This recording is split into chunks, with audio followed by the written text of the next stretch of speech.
एक हरे भरे मैदानों से घिरे छोटे से गांव में नसीम नाम का एक लड़का रहता था। गांव के लोग उसे प्यार से कभी नसीमा कहते तो कभी मजाक उड़ाते हुए गांव का बेवकूफ। उसकी पहचान यही बन गई थी कि वो जहां जाता लोग उससे कोई न कोई अजीब हरकत की उम्मीद रखते। नसीम बचपन से ही सीधा साधा और भोला था। उसके चेहरे पर हमेशा मासूमियत झलकती, लेकिन उसकी हरकतें इतनी अजीब होती कि गांव वाले हंसी दबा नहीं पाते। अगर कोई उससे कहे, नसीम जाकर खेत से लकड़ी उठा ला, तो वो लकड़ी की जगह किसी सूखी झाड़ी को उखाड़ लाता। और अगर कोई कहे, नसीम दूध लेकर आ, तो वो खाली बर्तन लेकर लौट आता और कहता, अरे चाचा, भैंस ने तो दूध ही नहीं दिया। असल में नसीम बातों को अपने ही अंदाज में समझता और वही करता। उसकी इसी आदत की वजह से लोग उसे बेवकूफ़ कहते। गांव की औरतें अक्सर कुएं पर पानी भरते समय उसकी बातें करतीं। अरे बहन, नसीम को देखा, कल उसने अनाज पीसने की जगह पत्थर पीस दिए। दूसरी बोली, अरे अल्लाह जाने इस लड़के का क्या होगा। बच्चे उसे चिढ़ाते, ओए नसीम, चल तू हमारे साथ गोटियां खेल।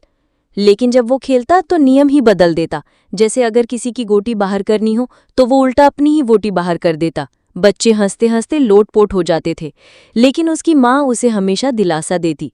वो कहती, बेटा नसीम, लोग चाहे कुछ भी कहें, मगर तू अपना दिल साफ रख, एक दिन जरूर अल्लाह तुझे इज्जत देगा। नसीम बा की बात सुनकर मुस्कुरा देता और सोचता, क्या सचमुच ऐसा दिन आएगा जब लोग मेरा मजाक उड़ाने के बजाय मेरी तारीफ करेंगे। एक दिन गांव का एक अमीर किसान उससे बोला, नसीम, मेरा बकरा चर रहा है, जरा उसे पकड़कर घर ले आ। नसीम दौड़ा दौड़ा गया और बकरे को पकड़कर लाया, लेकिन उसने बकरे को घर की रस्सी से बांधने की बजाय गधे की पूंछ से बांध दिया। बकरा और गधा आपस में उलझ गए और लड़ने लगे। किसान आया तो देखा कि दोनों जानवर एक दूसरे को लात और सींग मार रहे हैं। वो चिल्लाया, अरे नसीम, तूने ये क्या कर डाला। नसीम मासूमियत से बोला, आपने कहा था कि बकरे को पकड़कर लाना है, मैंने तो उसे मजबूती से बांध दिया, अब देखिए कहीं भाग नहीं सकता। किसान गुस्से से सर पकड़कर बैठ गया और पूरे गांव में ये घटना हंसी का नया किस्सा बन गई। धीरे धीरे गांव वाले समझ गए कि नसीम से कोई काम करवाना मुश्किल ही नहीं, नामुमकिन है। मगर हैरानी की बात यह थी कि नसीम कभी गुस्सा नहीं करता। लोग चाहे कितना भी हंस लें, वो सिर्फ मुस्कुरा देता। कभी कभी उसके मासूम जवाब सुनकर गांव के बड़े बूढ़े सोच में पड़ जाते। जैसे एक बार चौपाल पर बुजुर्ग बैठे थे और बहस कर रहे थे कि इंसान की सबसे बड़ी ताकत क्या है। कोई कहता दौलत, कोई कहता तालीम, कोई कहता तलवार। सबकी सुनने के बाद नसीम अचानक बोला, मेरे हिसाब से तो सबसे बड़ी ताकत पेट है। अगर पेट भूखा हो तो दौलत, तलवार, तालीम सब बेकार। पहले तो सब हंसे, लेकिन बाद में सोचा तो महसूस किया कि नसीम की बेवकूफ़ी भरी बातें कभी कभी गहरी भी होती हैं। इस तरह नसीम की जिंदगी हंसी मजाक और तानों के बीच गुजर रही थी। कोई नहीं जानता था कि ये वही लड़का है जिसकी किस्मत एक दिन बदल जाएगी और जो बादशाह का वजीर बनेगा। नसीम की अजीब हरकतों के किस्से पूरे गांव में मशहूर थे। लोग हंसते हंसते थकते नहीं थे। लेकिन एक दिन किस्मत ने उसका रुख बदल दिया। गांव से कुछ ही दूरी पर एक बड़ा शहर था। उसी शहर में रहता था बादशाह, जिसके नाम से दूर दूर तक लोग कांपते थे। मगर उस बादशाह की एक बड़ी समस्या थी। उसे एक सच्चा और ईमानदार वजीर नहीं मिल रहा था। दरबार में कई समझदार पढ़े लिखे लोग आते। कोई अपने तजुर्बे का बखान करता, कोई अपनी अक्ल दिखाता। मगर जब बादशाह उन्हें परखता तो उनकी चालाकी और लालच सामने आ जाते। बादशाह परेशान था कि आखिर कौन ऐसा होगा जो सीधा सादा और बेईमान न हो। उधर नसीम की माँ बीमार हो गई। उसने बेटे से कहा, बेटा, अब तू बड़ा हो गया है, गांव वाले तेरा मजाक उड़ाते रहते हैं, क्यों न तू शहर जाकर अपनी किस्मत आजमा ले, शायद वहीं तुझे कोई काम मिल जाए। नसीम ने सिर हिलाया और माँ की दुआ लेकर शहर की ओर निकल पड़ा। उसके पास न तो कोई तालीम थी न हुनर, बस एक साफ दिल और अजीबो-गरीब बातें। रास्ते का किस्सा। शहर जाते हुए रास्ते में नसीम की मुलाकात कुछ लोगों से हुई। वे बातें कर रहे थे कि बादशाह को नए वजीर की तलाश है। नसीम मासूमियत से बोला, अरे वजीर तो बहुत बड़ा काम होता है, मुझे तो लोग गांव में बेवकूफ़ कहते हैं, भला मैं वजीर कैसे बन सकता हूं। लोग जोर जोर से हंस पड़े। एक ने ताना मारा, शायद तुझ जैसा ही बेवकूफ़ चाहिए बादशाह को। सब हंसते हुए चले गए। मगर नसीम के दिल में ये बात अटक गई। उसने सोचा, क्यों ना मैं भी दरबार जाकर अपनी किस्मत आजमा लूं। अगर लोग हंसते हैं तो हंस ले, कोशिश करने में क्या हर्ज है। दरबार में पहुंचना। आखिरकार नसीम शहर पहुंचा। उसकी आंखें चौंधिया गईं। ऊंची ऊंची इमारतें, बाजारों की रौनक और चारों तरफ सिपाही। वो सीधा किले के दरवाजे पर पहुंचा और पहरेदार से बोला, मुझे बादशाह से मिलना है, मैं उनका नया वजीर बनने आया हूं। पहरेदार ठट्ठा कर हंसा, तेरा दिमाग तो ठीक है, वजीर बनना खेल है क्या? नसीम ने मासूमियत से जवाब दिया, गांव में सब कहते हैं मैं बेवकूफ हूं, तो सोचा यहां आकर अपनी किस्मत आजमा लूं। पहरेदार उसकी सीधाई देखकर हैरान रह गया। उसने मजाक मजाक में नसीम को अंदर जाने दिया ताकि दरबार में हंसी मजाक का एक नया तमाशा खड़ा हो। बादशाह से मुलाकात। दरबार में उस वक्त कई विद्वान और दरबारी मौजूद थे। सभी अपनी अपनी अक्ल और चालाकी दिखाने में लगे थे। तभी नसीम दरबार में दाखिल हुआ।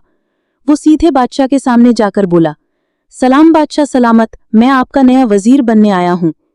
पूरा दरबार ठहाकों से गूंज उठा। दरबारी बोले, जहां पना, ये लड़का तो पूरा पागल है। मगर बादशाह चुपचाप नसीम को देखता रहा।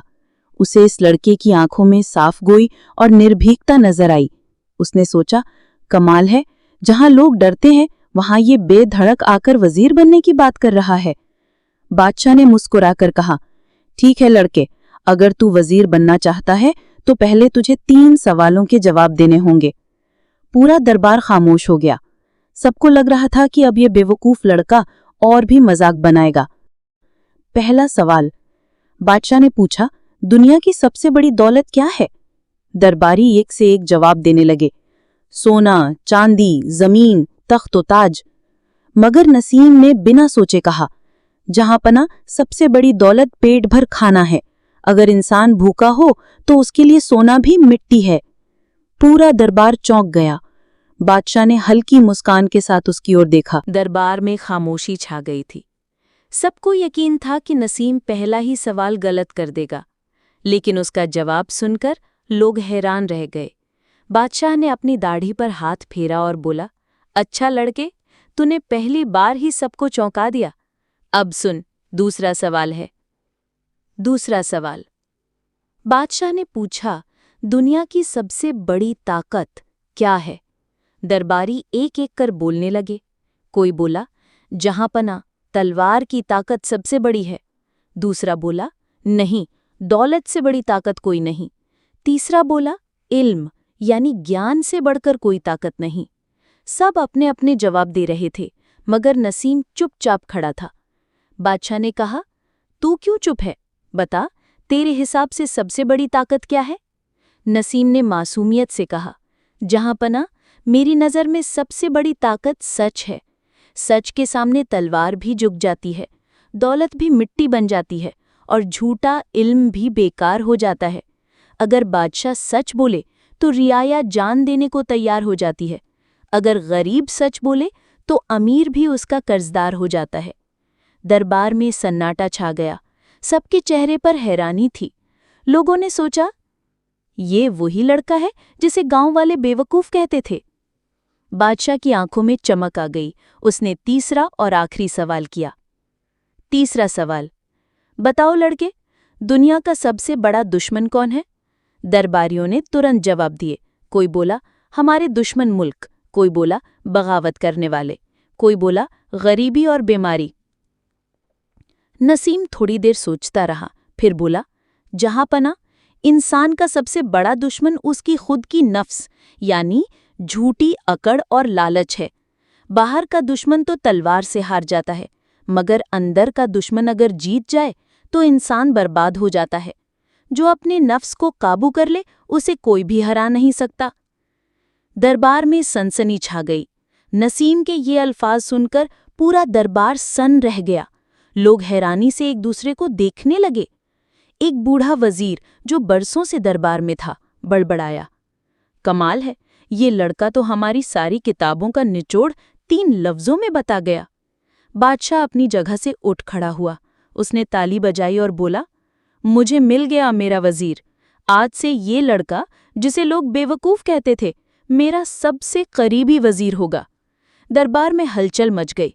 दरबारी हैरान थे कि एक सीधा साधा अनपढ़ लड़का कैसे इतनी अकल की बातें कर गया। नसीम की मां की दुआ। जब नसीम को वजीर घोषित किया गया तो उसकी आंखों में आंसू आ गए। उसने सोचा, मेरी मां हमेशा कहती थी कि एक दिन अल्लाह मुझे इज्जत देगा। आज उनकी दुआ कबूल हो गई। बादशाह ने हुक्म दिया कि नसीम की मां को भी शहर बुलाया जाए और उनके लिए आरामदेह घर और इलाज की व्यवस्था की जाए। अब नसीम दरबार का नया वजीर बन चुका था। ये खबर पूरे शहर और गांवों में आग की तरह फैल गई। जो लोग पहले उसका मजाक उड़ाते थे वही अब हैरानी में कहते, अरे क्या सचमुच नसीम वजीर बन गया? वही लड़का जो गधे की पूंछ से बकरा बांध देता था। कुछ लोग तो हंसने लगे कि देखना, ये वजीर बनकर भी कोई न कोई बेवकूफ़ी करेगा और बादशाह इसे निकाल फेंकेगा। लेकिन अल्लाह की कारीगरी कुछ और ही थी। पहला इम्तिहान खजाने की चोरी। दरबार में पहला मसला आया। बादशाह का खजाना खाली होता जा रहा था। किसी ने रात रात चोरी करके सोना चुरा लिया था। बड़े बड़े वजीर और सिपाही हैरान थे कि चोर कौन है। बादशाह ने नसीम को बुलाया। वजीर साहब, सब कहते हैं आप बेवकूफ़ हैं, लेकिन मुझे आपकी सच्चाई पर यकीन है। बताइए चोर कैसे पकड़ा जाए? नसीम ने थोड़ी देर सोचा और बोला, जहाँपना, चोर बाहर से नहीं है, ये काम अंदर का है। दरबारी हंसने लगे। देखा, कहा था ना, ये लड़का कुछ नहीं जानता। चोरी करने वाला अंदर ही होगा, ये तो बच्चा बच्चा जानता है। मगर नसीम ने कहा, नहीं, मैं साबित कर दूंगा। आप सब दरबारियों को कल रात खजाने के कमरे में बुलाइए और दरवाजे पर एक बड़ा घड़ा रख दीजिए। सबको कहना कि इसमें एक जादुई तोता है जो चोर का नाम बता देगा।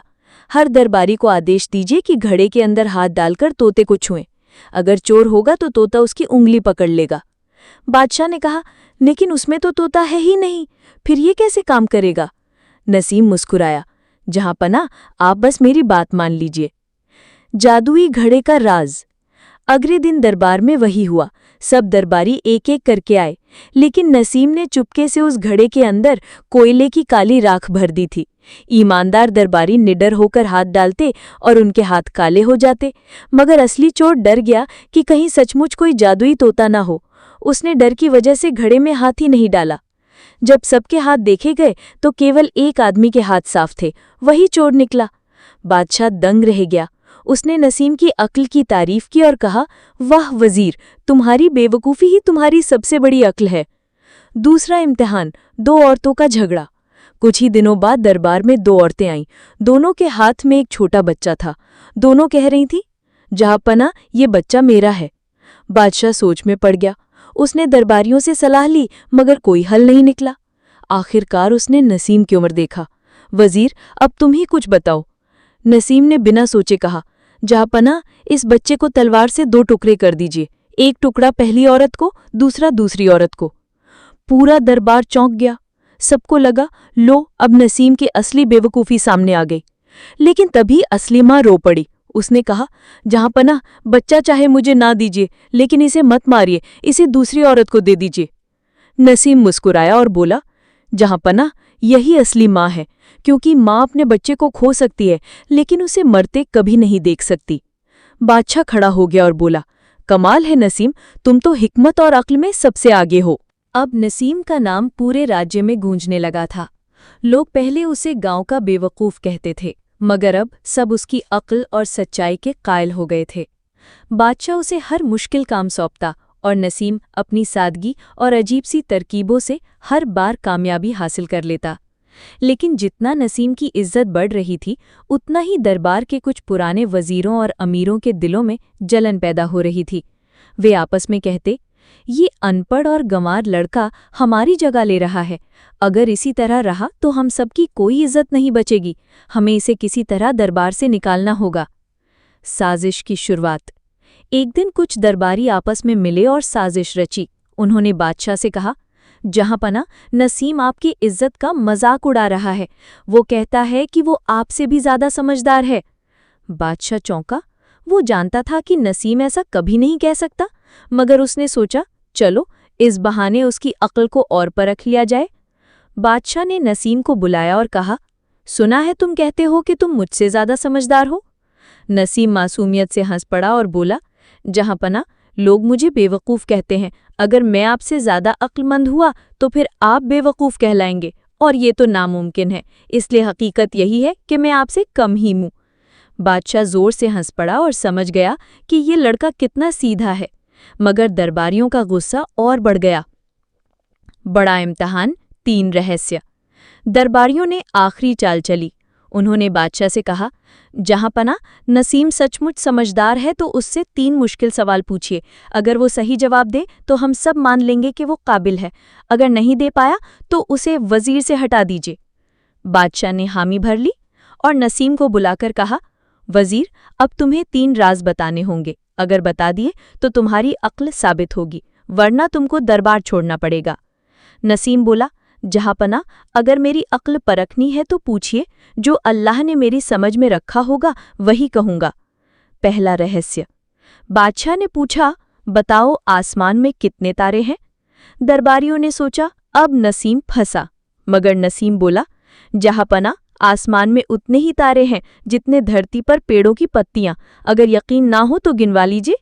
पूरा दरबार ठहाकों से गूंज उठा, मगर बादशाह मुस्कुराकर बोला, वाह, जवाब तो अजीब है, मगर उसमें छुपी अक्ल गजब की है। दूसरा रहस्य। बादशाह ने पूछा, दुनिया के बीच का केंद्र कहाँ है? नसीम ने तुरंत अपनी छड़ी जमीन पर मारी और बोला, जहांपना, यही जगह दुनिया का केंद्र है। अगर यकीन ना हो तो नाप लीजिए। दरबारियों ने फिर हंसकर सोचा कि नसीम मजाक कर रहा है, मगर बादशाह ने कहा, असल में सच यही है, क्योंकि हर जगह का अपना ही केंद्र होता है। ये जवाब गजब का है। तीसरा रहस्य। बादशाह ने आखिरी सवाल पूछा, बताओ मैं और तुम में कौन बड़ा है? दरबारियों की सांसें अटक गईं। उन्हें लगा कि अब नसीम मुसीबत में फंसेगा।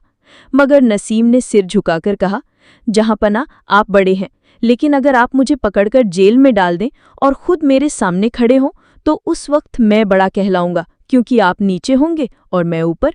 पूरा दरबार हंस पड़ा। बादशाह भी ठहाका लगाकर हंसा और बोला, नसीम, तुम सचमुच मेरी रियासत का सबसे अक्लमंद वजीर हो। तुम्हारी सीधाई ही तुम्हारी सबसे बड़ी ताकत है। नसीम अब पूरे मुल्क का वजीर था। उसकी समझदारी, सादगी और अनोखी तरकीबों ने लोगों के दिल जीत लिए थे। लोग हैरान थे कि एक ऐसा लड़का जिसे कभी गांव का बेवकूफ़ कहा जाता था, आज हजारों समझदारों का उस्ताद बन गया। रियाया का हाल। नसीम ने वजीर बनते ही सबसे पहले गरीबों और मजलूमों की हालत सुधारी। उसने बादशाह से कहा, जहांपना, अगर प्रजा भूखी है तो बादशाह का तख्त भी कमज़ोर है। पहले जनता का पेट भरना चाहिए, तभी सल्तनत मजबूत होगी। उसकी राय मानकर बादशाह ने गरीबों के लिए मुफ्त अनाज और इलाज का इंतजाम कर दिया। लोग दुआएं देने लगे, अल्लाह इस बेवकूफ़ वजीर को सलामत रखे। दुश्मन मुल्क का हमला। कुछ महीनों बाद पड़ोसी राज्य ने हमला कर दिया। सबको लगा कि अब जंग में हार होगी, मगर नसीम ने एक अनोखी योजना बनाई। उसने सिपाहियों से कहा, सीधे लड़ाई मत करो, रात को शहर के दरवाजे खुले छोड़ दो और ऐसा दिखाओ जैसे हम भाग गए हों। बादशाह ने हैरानी से पूछा, ये कैसी बेवकूफ़ी है? दुश्मन तो आसानी से अंदर आ जाएगा। नसीम ने मुस्कुराकर कहा, जहांपनाह, यकीन कीजिए, जब दुश्मन खुले दरवाजे से अंदर आएगा तो उसे शक होगा कि कोई चाल है। वो डर के मारे बिखर जाएगा और हम उस वक्त अचानक हमला करेंगे। वैसा ही हुआ।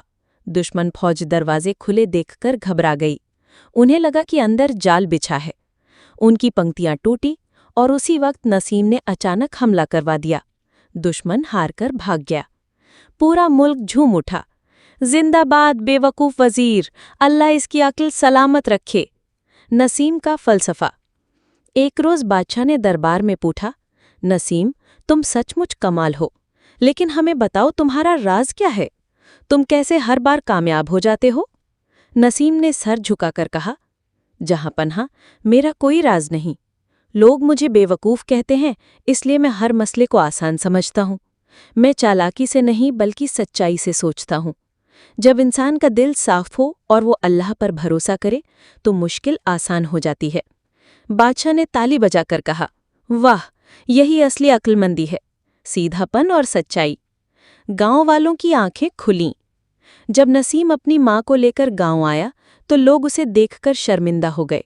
वो बोले, हमने तुझे बेवकूफ़ कहा, तेरा मजाक उड़ाया, मगर तूने साबित कर दिया कि असली अकल किताबों में नहीं बल्कि साफ दिल और हिम्मत में होती है। नसीम ने मुस्कुराकर कहा, अगर तुमने मेरा मजाक न उड़ाया होता तो शायद मैं शहर जाके अपनी किस्मत न आजमाता, इसलिए मैं तुम सबका भी शुक्रगुजार हूं। आखिरी सीख। नसीम ने अपनी जिंदगी से सबको एक सबक दिया। दूसरों की हंसी मजाक से घबराना नहीं चाहिए। असली अक्ल चालाकी में नहीं बल्कि सच्चाई और ईमानदारी में है। और सबसे बड़ी बात, अल्लाह जिसको इज्जत देना चाहता है पूरी दुनिया मिलकर भी उसे रोक नहीं सकती। अगर कहानी अच्छी लगी तो लाइक, कमेंट, शेयर, सब्सक्राइब जरूर करना। चैनल को सपोर्ट करें। Thank you.